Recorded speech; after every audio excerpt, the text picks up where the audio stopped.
Hey guys, Rob from Georgia here with you, aka VHS82 apostrophe, with my continuing look into the X-Files Season 4, Episode 6, moving right along.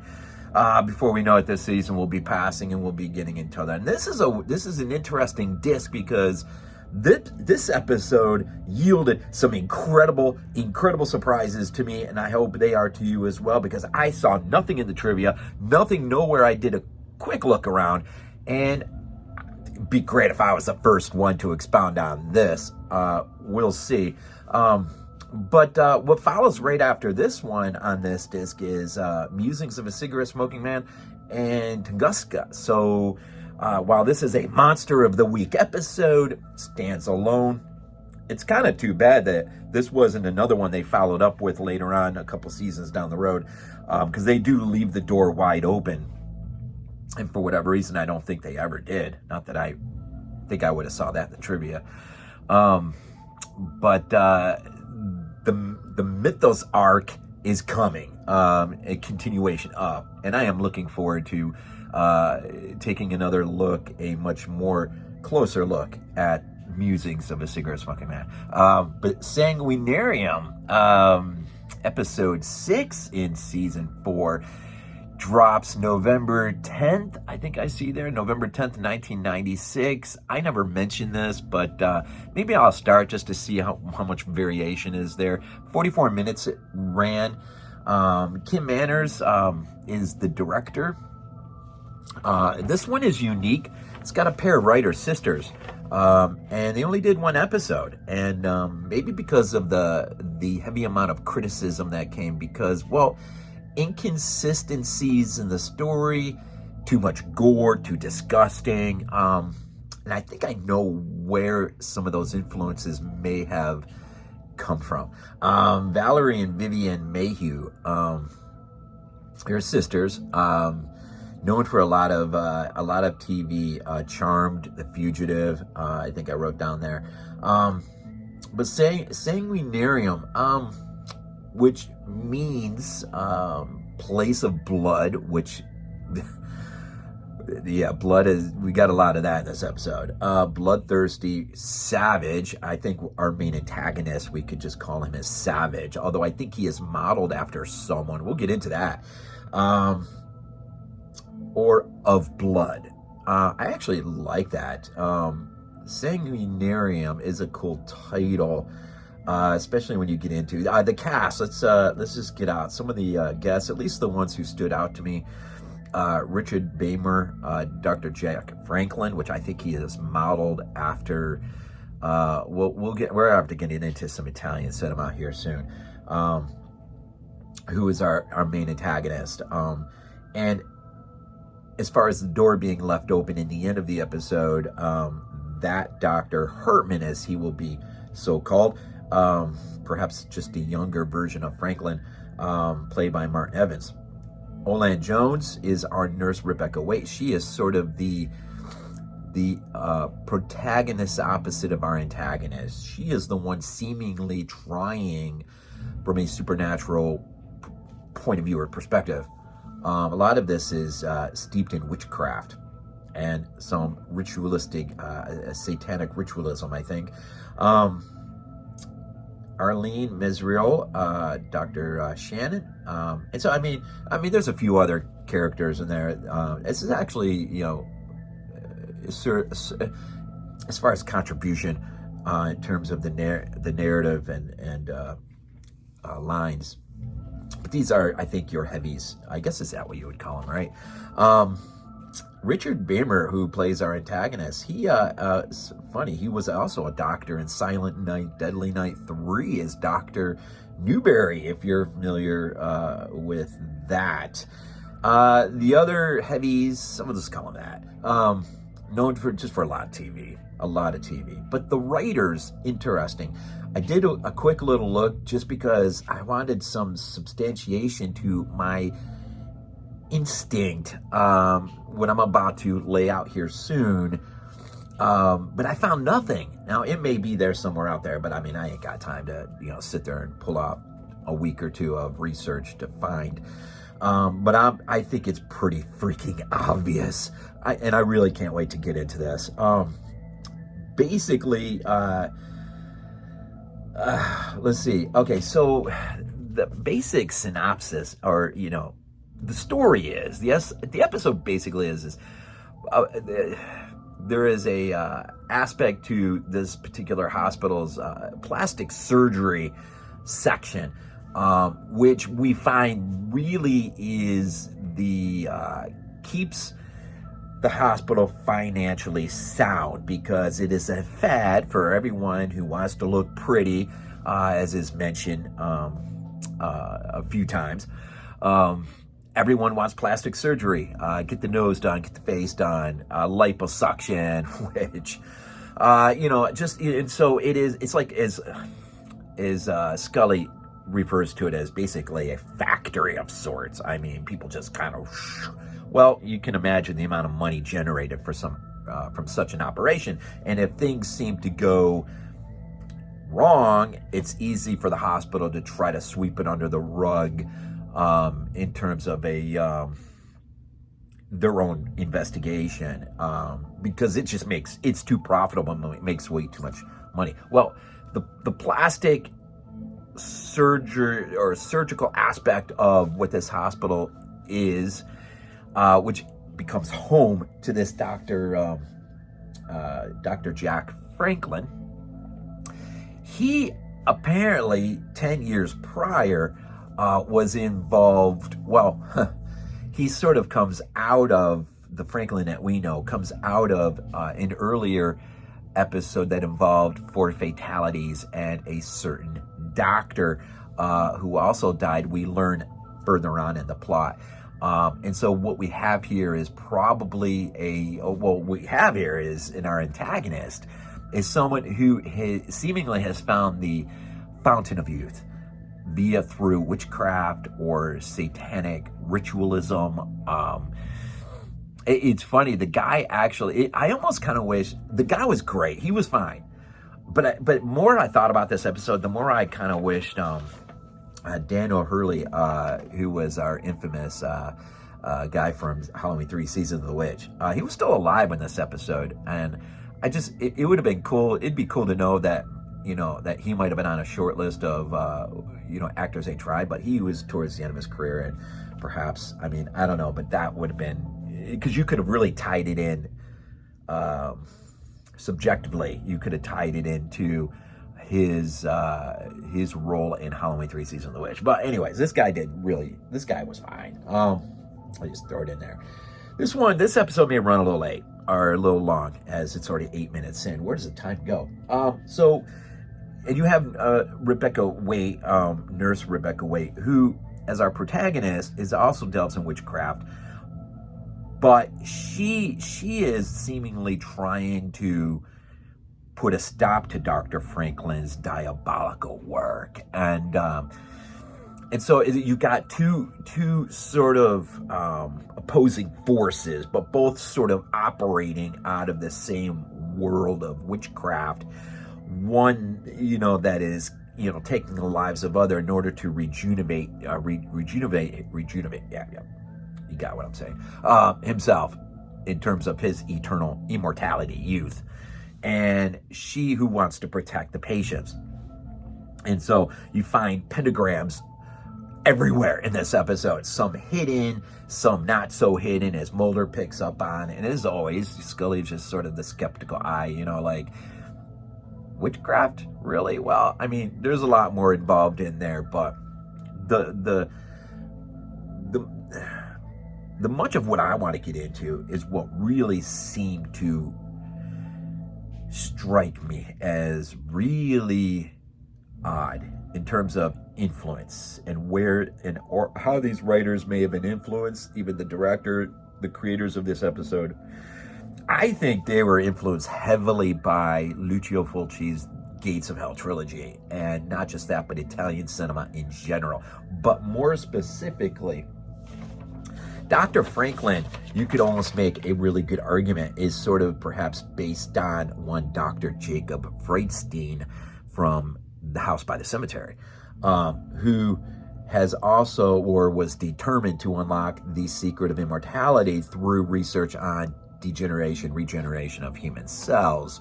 If you ever seen House by the Cemetery, he was a surgeon, of course, as well as our Dr. Jack Franklin, which, again, let me repeat, this show is criticized, was criticized for not just the seemingly lack of I guess continuity or whatever in the narrative of the story, but for the heaviness of gore. Well, those two things right there fall right into Italian cinema of the early 80s, if you're familiar with Italian cinema of the early 80s. Specifically, what I'm about to mention here, there are, so what Franklin seems to be doing, we find out when we find out he's because Rebecca it plays sort of the red herring here for a little bit, and then that gives way to us finding out about 3/4 of the way in, I think, that Franklin is our main culprit, our bad guy. And so the war between his two sort of takes front stage, at least momentarily. But we find out that this guy is a pretty powerful guy, man, in terms of black magic and whatnot. And, Freudstein used black magic as well. Well, no, I was thinking maybe more in line with Schweck, our main antagonist. Well, I don't know if he's the main antagonist, I guess, from Fulci's The Beyond, delved in black magic. So you had a sort of a combination of characters from seemingly, it seems pretty obvious to me, actually. So Franklin, what he does apparently is he sets off at a distance, casts these spells, and manipulates and forces doctors in their place to commit heinous acts of murder, killing the patients, but it's a blood sacrifice that he is empowered by. Now he needs 4, and he needs a perfect doctor as someone that can be sort of his transformational next leap, right, if you will. And we find that these victims, there are two correlating distinctive things about them. Their birthday falls on a very important, which is Sabbath, which culminates on the last being on the 31st, Samhain. Of course, that's, every time I hear Samhain, my mind goes right to the original Halloween 2. Of course, that is, Loomis's conjecture about Michael and perhaps what might be driving him. Anyways, so the victims are picked almost too perfectly in terms their date has to coincide with this, their birthday has to coincide with the witch's Sabbath. Now that's another interesting criticism that got levied at the show from the Wicca corner of things. They were not too happy how their side of things were being portrayed in this episode. It's interesting. But I think what's more interesting here is, and I'll continue. So trying to set it up here. So Franklin, 4 victims, right? So there are key death moments in this episode that really do stand out. You've got, I just try to go in order here. Dr. Harrison Lloyd, who our opening scene, which leads into our credits, is performing a liposuction, but not on the patient he's supposed to be doing it on. It's a girl who is slightly, let's, just be gentle with our words. There's a reason why, although when you see her, you kind of wonder if she really does have to be there. I mean, we're not talking someone who is overly, although it depends on your perspective, I guess. But he starts sucking out the fat and the blood and everything else out of this poor guy who is there for something else. And that is a horrific opening moment to this episode. I can imagine some people just turned the TV off and walked away. They weren't going to go beyond that opening scene, I'm sure. And I'll tell you what, I mean, not that I needed any help, but you ain't going to find me in one of these places anytime too soon. You wouldn't have before I saw this episode, but you definitely not after this episode. for sure. Dr. Ilaqua, I think is how you would say it. Ilaqua. It's interesting. The last portion of his name, AQUA, is very similar to Ottaviano Delacroix, ACQUA, who is our worm-eyed zombie and Lucio Fulci zombie. I just found that interesting. He performs, though, a act of murder using a laser burn, which is supposed to just peel off a layer of skin or something. He literally runs it right through one side of the head, out the other. Very reminiscent of the drill bit scene from the City of the Living Dead when Bob is put under the drill bit. Except this is just a laser doing basically the same thing. Later on, there's one doctor, I believe it's Kaplan. If anyone wants to correct me, go for it. He's supposed to actually, I think he's the one who's supposed to be just leaving.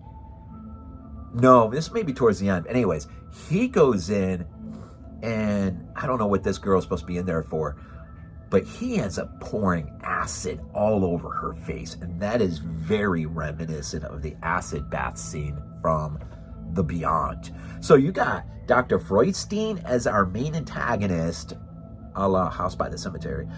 You've got two major scenes, one from The Beyond and one from City of the Living Dead. You've got one colleague in here whose last name just happens to be very closely spelled to our favorite worm-eyed zombie from Fulci's Zombie. And you start to get, and there's one more. There's one more, but this is outside of the Gates of Hell trilogy. There is a scene. Okay, so when Rebecca Waite goes, she ultimately decides the only way she can do this, I mean, she's got to kill Franklin. She's got to kill him. So she gets to his house. Now, we don't know what she does, right? We just sort of follow Franklin. When he gets home, we follow him in, but he hears this very distinct dripping sound coming from upstairs. So he goes upstairs to investigate, thinking something's off here. And when he walks into his bathroom, he's got one of those big, giant, oval-shaped bathtubs. Is literally filled what looks like blood, and it looks like blood is coming out of the faucet. And I wasn't sure what was about to happen, but also my mind began to race towards Joe D'Amato's Anthropophagus in a certain scene that happened down in the house's basement area, where one of our characters go down investigating sounds, which is interesting. Oh man.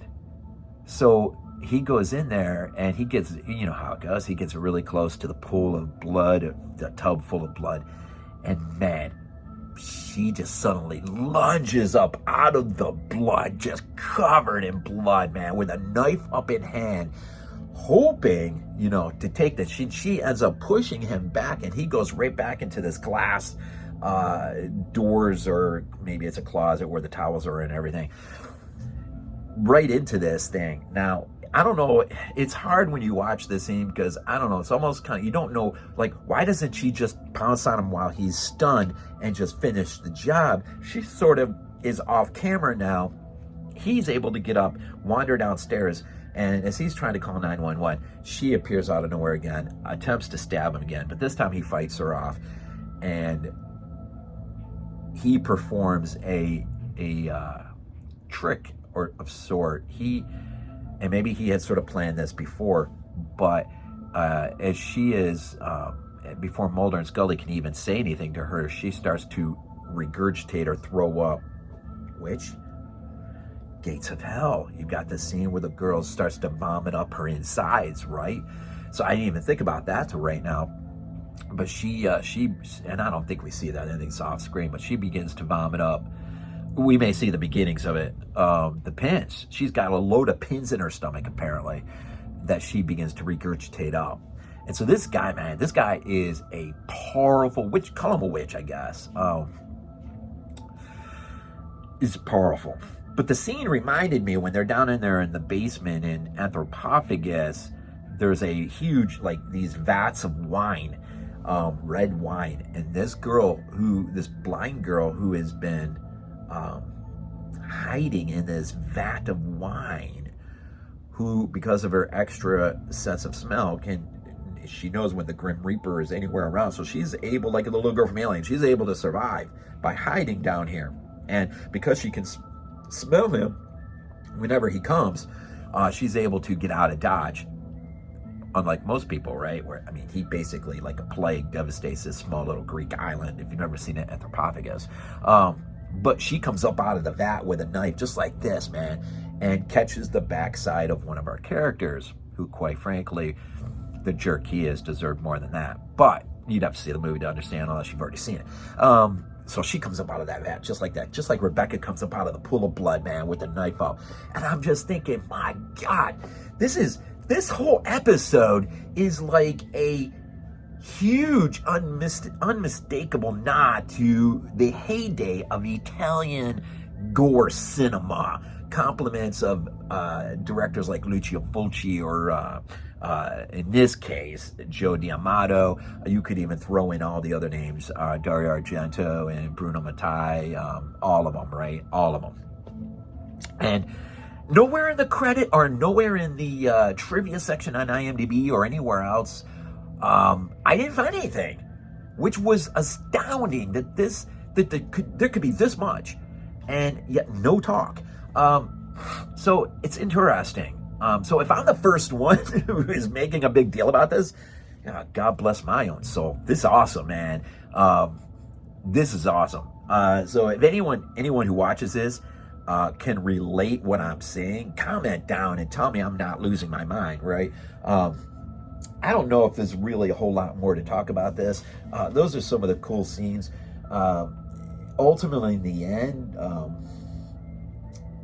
spoiler, our Dr. Franklin is able to pull off his coup de grace, I guess, in the end, and he, I guess, is able to escape the clutches of Mulder and Scully's ability to usually catch their people.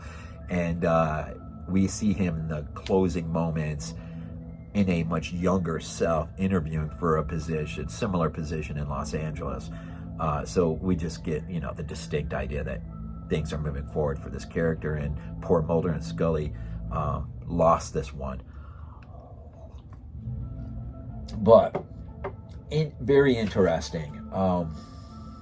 Yeah, I think that's pretty much it. That's not too bad. 23.